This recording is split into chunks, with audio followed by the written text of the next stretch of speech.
আজকে কারো মুখে আমরা এটা শুনতে চাই না যে আগে সংস্কার হবে, আগে বিচার হবে, পরে গণতন্ত্র হবে, পরে নির্বাচন হবে।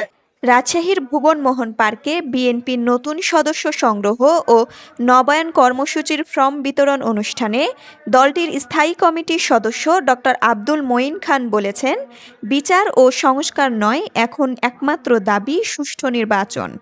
দিগন্ত স্বৈরাচারী সরকার বলতো যে আগে উন্নয়ন পরে গণতন্ত্র, মনে আছে আপনাদের? এটা ছিল ভুয়ার কথা।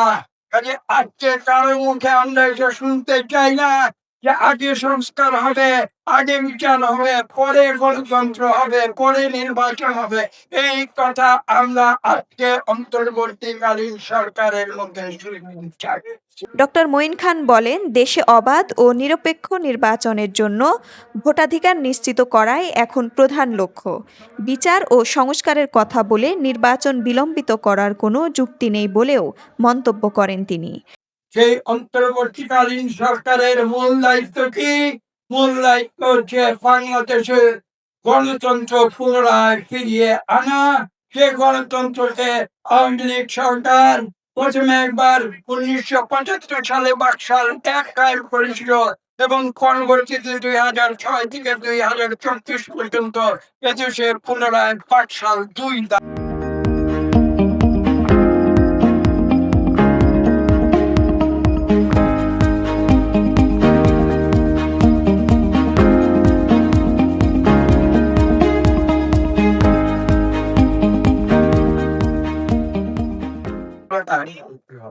এবং এই বাকশালী শাসন থেকে এই দেশকে মুক্ত করে এই দেশে পুনরায় গণতন্ত্র প্রতিষ্ঠা করার দায়িত্ব যেটা বাংলাদেশের 18 কোটি মানুষ এই অন্তর্বর্তীকালীন সরকারকে দিয়েছে।